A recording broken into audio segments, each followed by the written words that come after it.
it's Sarah. So I was tagged in a video. And that video was the top 10 most influential books tag. So I was tagged by Bitten by a Radioactive Book, and the tag was created by Reed Susie Reed. Essentially, all I'm gonna be doing is selecting 10 of the most influential books throughout my life. I'm gonna add maybe a smidgen of knowledge with each book, just so it's not just like ba-da-da-da-da-da-da-da. And these aren't in any particular order. I've just, whatever comes to mind first is what got put on the list. I've had too much coffee today. Can you tell? Tastes like productive.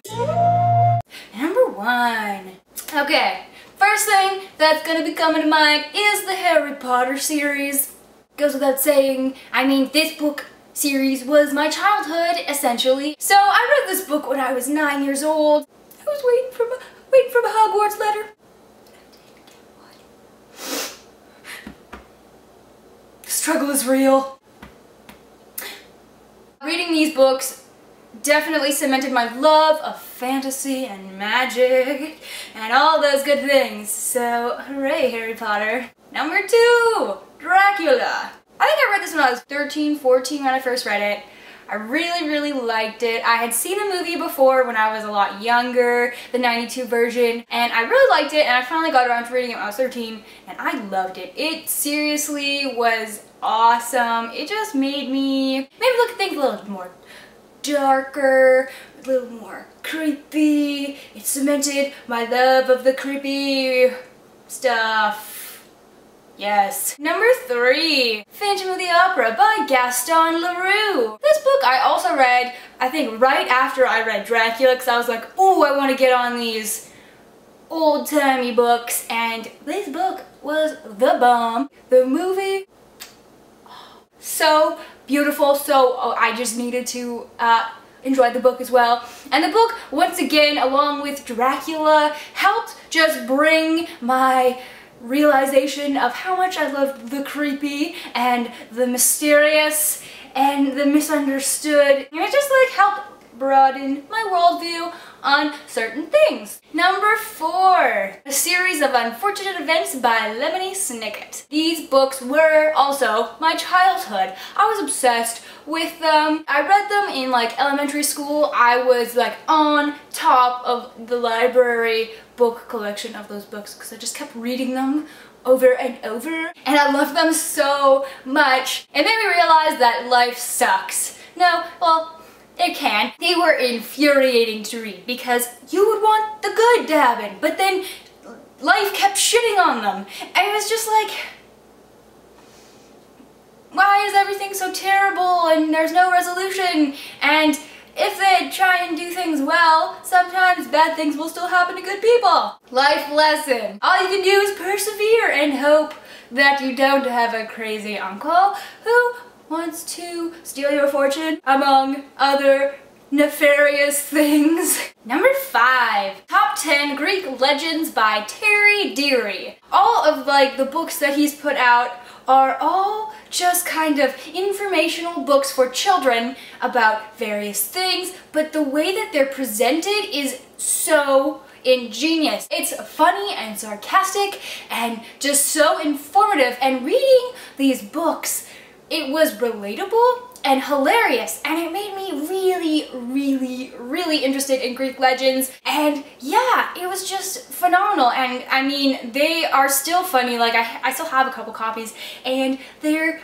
awesome to look at even as an adult. They're just fun. And if anything like terribly disgusting happens, they do it in a hilarious, laugh out loud way. So what more can you ask? Number 6. Next we have Twilight by Stephanie Meyer. And I know you may be saying, how is this influential in your life, Sarah? That's a terrible book. What are you doing? Just stop.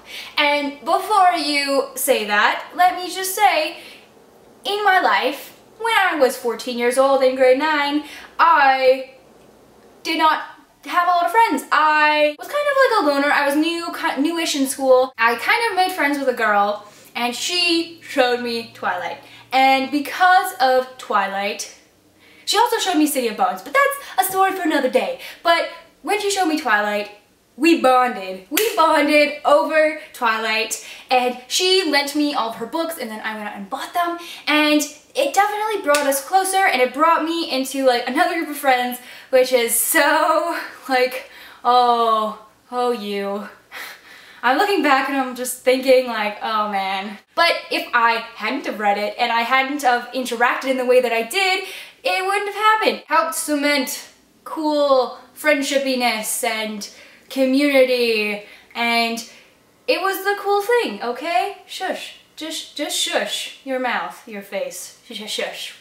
Number 7, Holes by Louis Setcher. Wow, I didn't think I was gonna like it at all. Like, I was really turned off by books that had very boyish kind of art-styled covers. I was so wrong. This book is intense, this book is thought-provoking. So many different aspects of this story, and it's, wow, it covers so many different things so well, and I loved it, and even the movie, it was kind of meh, but I liked it anyway because it was about holes. Once again, it was one of those books that really made you think about your life. Number 8, Bridge to Terabithia by Katherine Patterson. This book, man, this book I actually won in a library contest. I think it was like every time you read a book you would get an entry into this draw, and guess who won? Because she had like the most entries. She's in this room and she has 2 thumbs. That's right, 'twas I. This book was awesome. It is very, very thought-provoking for a children's book. And I know a lot of people are like, oh, kids' books, they're just so kiddie. No, this book is intense. It deals with death and loss and sadness and life and magic and imagination and all of those good things. The age that I read it at, it was one of the first things I had read that dealt with a lot of death in it, and it was really just interesting, and it's one of those books that I think like most kids, like if not all kids, should read. Number 9, Inkheart by Cornelia Funk. Inkheart was one of my other all-time favorite books as a child, and it's a flippin' translation, which is amazing. But Inkheart is so magical. I read it and I fell in love with it because essentially it's like a normal girl and then magic happens around her. And as a child, that's like my favorite books to read. I'm pretty sure I read it right after I read Harry Potter, if not like a little bit after. And it just like follows the same vein of like a character having magic crap happen to them and then adventures happen, and it's all just like put into this world, and the world is built so fantastically. It definitely helped progress my love of reading because it was just like magic and awesome. And lastly, we have The Hobbit by J.R.R. Tolkien. This book was awesome. I first heard it in grade 2. My teacher would read it to us every day in class. Being read it in class was so exciting.